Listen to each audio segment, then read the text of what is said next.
Okay. Hello, everyone. Um, yeah. Normally, I do this kind of speech in German, so it's my first time in English. And normally, oh, okay. So some support here. For me, it's important to be, especially in that topic, not so fast. So let's see if it's working. First of all, a short introduction of myself. Um, I am working now since 20 years in IT tech companies, and I had several companies by myself. And right now I founded a company in Malta for accompanying people, organizations, and technologies through these very fast times. And that's all for first. We are here to talk about spirituality and the connection between AI, crypto, and spirituality. At the end, well, I'm curious to see if it's worked out. Maybe a few words about myself. When I was a small kid, um, I was born into a very spiritual and artistic family, and I asked myself, what happens if the sun just get lost in the universe? The sun is so important for us, and I think I was 7 years old. I draw a solution for this, an artificial sun, which we connect to the earth. So for me, connecting these two metals was always very important. But the technological part was very strong. So my father bought me a Commodore 64 when I was 9 years old. And this is how it looks like when your father is an artist and sees you as a geek. That was how he paints you there. And I was very much into this technological stuff until I discovered as a young man philosophy for me. I never studied it. It's just a personal interest. And I become some kind of atheist. My intention was to kill God with my mind. And then something happened. Since we came from Iran and Iran was war, my mom said, let's do some therapy for you. You came from the war. Maybe you need some healing. And I did a family constellation, so it's called in German. I cannot go much deeper into it right now, but you place people in a room and you try to find solutions for trauma. And when I was 20 years old and discovered this, something happened inside me, because I was in the role of somebody who I didn't know. I never saw him. I saw him the first time in this constellation. And I started to feel something which I shouldn't know. And I connected somehow to his past. And I felt I had an inner impression of what's going on inside him without knowing his biography. And this opened me somehow. And I tried to come over this atheist thing. And I'm not trying to convince you for something. This is just my story, how it began. And well, I was in a magazine, as you can see. I had a quite successful company in Germany. We started as a tech pioneer with graph database and pre-AI technology. And it was one of the best times of my life, because we just sit in a conference room for weeks trying to find solutions. And it's not comparable to right now, where you have ChatGPT or whatever. It was 7 or 10 years ago. Actually, one of our core products, the first lines of code were written here on Malta. That's how I got connected to Malta. And when we dive very deep into the matter. And this is a visualization of a database we were working on. We tried to understand more and more because we wanted to make it AI ready, so it has to be very pure. And it turned out that the more we dived into the matter, how we make a database picture of things, everything started to concentrate on one point. And all the people in the room become some magical vibes. And everybody was looking at each other, what's going on? And all of these were inspirations for me to at least think that it's possible, that it's more than technology, and it's more than profit, or more than being fast. So, when we talk about spirituality, maybe it's important to just mention what I understand under my spirituality, because everybody has something else in mind, maybe. And for me, spirituality is presence. So, just feel myself and be connected with myself. So, it's not necessarily a religion or a concept, it's just the connection with me. So, when you do a presentation, it's quite hard to feel that. But, well, that's how I understand it. And for me, it's also some kind of superpower, a hidden superpower. Because, especially in business, people are so fast. And they are trained to be so efficient. And being able to perceive, to receive what's going on beside the superficial stuff and feel the connection, even in business meetings. I try it often with myself hidden because most people don't want to talk about that. Or at least I fear to lose the project if I talk too much about that. But even right now, when we are here, we are connected in some way, and we form a field of consciousness together, and we are focused on something. And this is what I understand under spirituality. So, just the question, is there more? And is it possible that there is some other kind of connection that we experience in all day routines?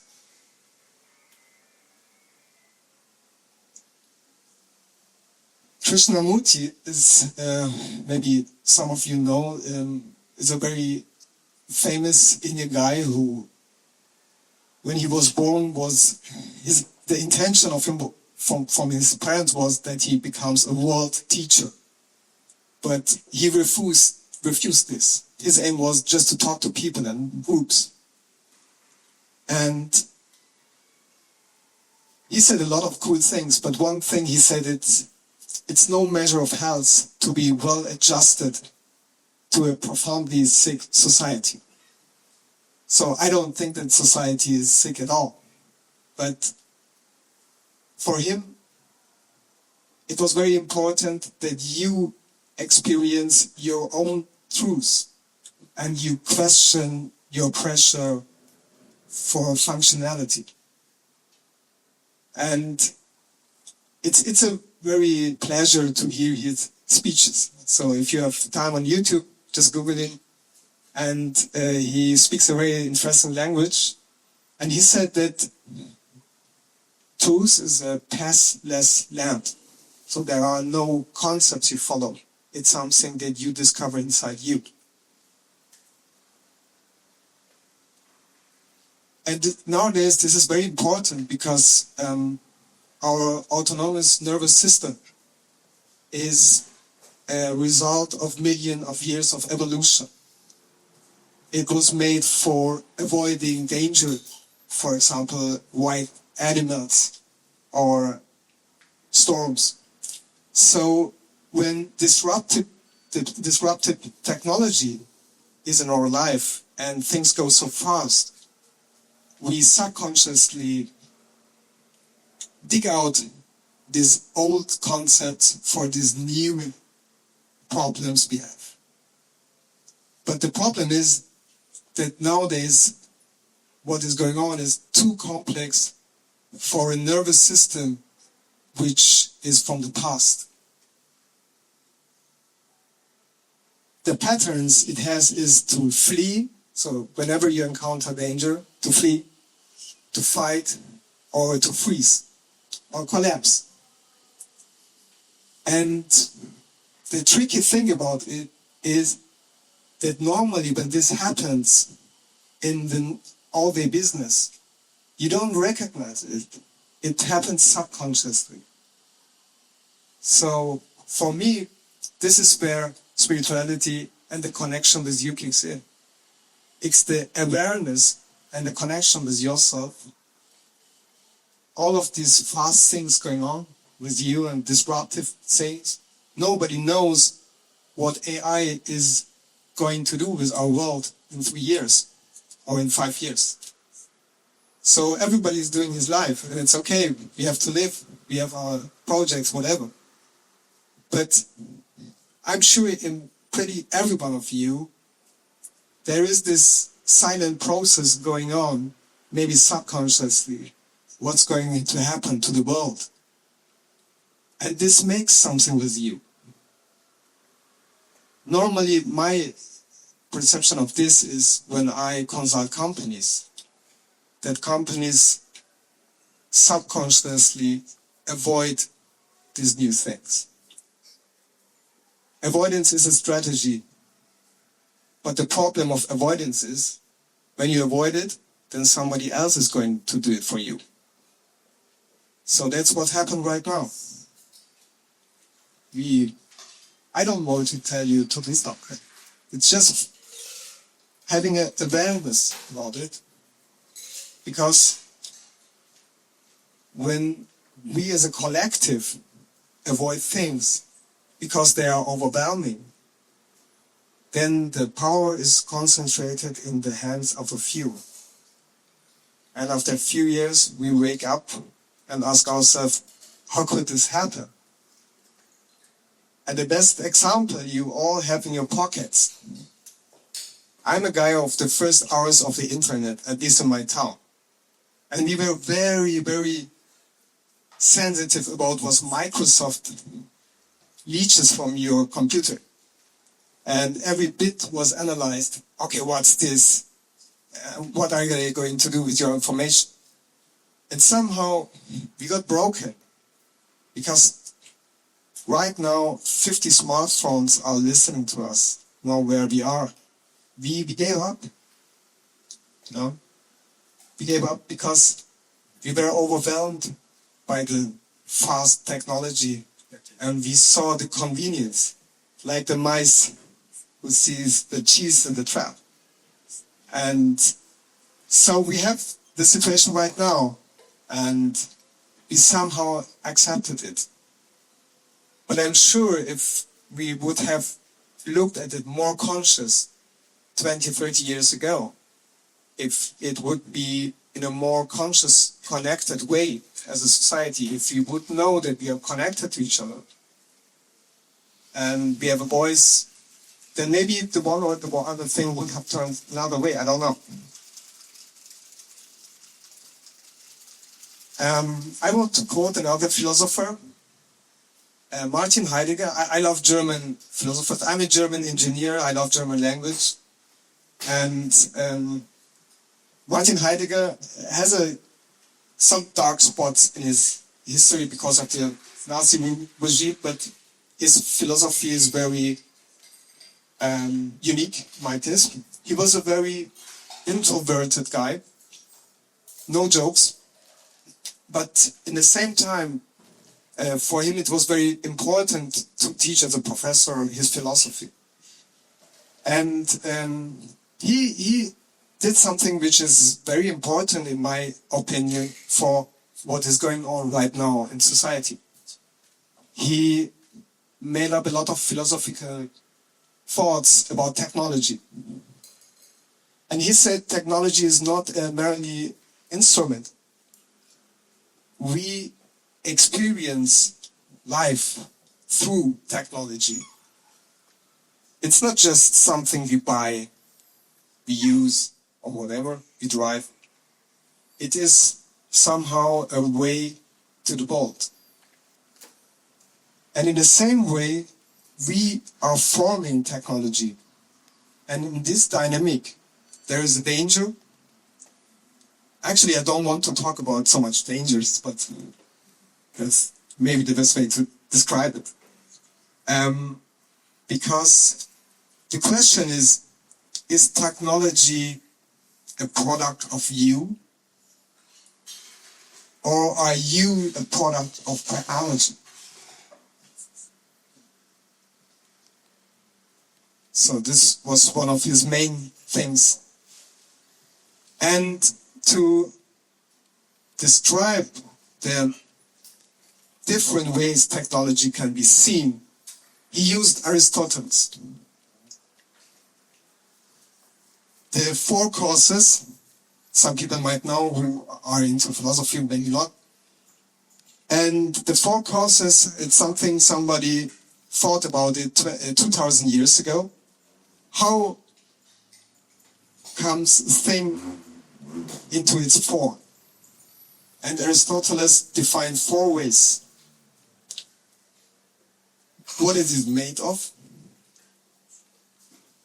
what it is intention, who was the creator, what's its shape. And what Heidegger said is that we only see a one-dimensional view on technology. It's just it was produced, so I can buy it, for example. But there are many other perspectives involved how one thing evolves. So Heidegger said it's about to reveal what's the real core of technology. So let's do it with Bitcoin. Bitcoin is made of information and code. This is something I made up myself. Maybe you have other opinions, but I think practically we come to the same result. Its form is the blockchain. And the creators are we, the network. We created the miners, the people who use it. And finally, the intention of Bitcoin was, and you say it every time, was to decentralize money. What is Bitcoin used for mainly right now? I don't know. I myself also seen Bitcoin sometimes an opportunity to gain quick money. Actually, I did. 15 years ago, I had a lot of miners or whatever. But let's go back to these 2 points. We are making Bitcoin. And its intention is to decentralize the power. So, in my view, Bitcoin is spiritual money. Because its intention was to weave a network among us, to give us the power and decentralize, give everybody a little bit of its power. So that's why I think Bitcoin has a spiritual background. At least I like to see at Bitcoin like that. Because again, we are not a result of technology. Technology is a result of us. And the way we see things, it's the way how we make things.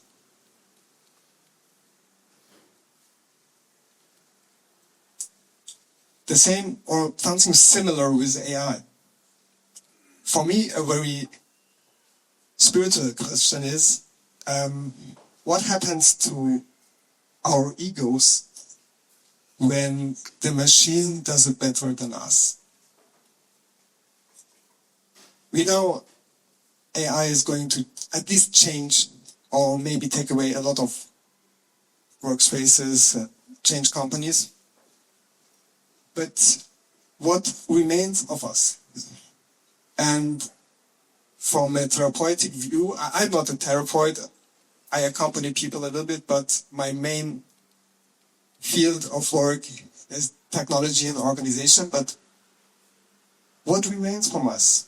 So when people see danger to lose something, what they think they are this, they do everything to avoid it. Many years it was said that mankind is the smarter thing on earth. Now the machine in some way is smarter than us. So who's on top? Are we going to be the second in the world in some way?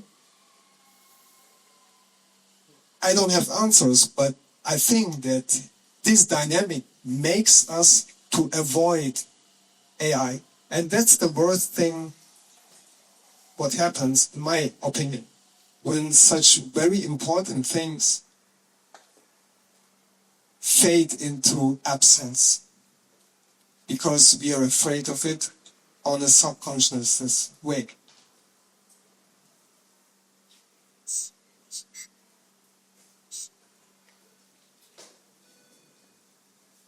Okay, one last philosopher.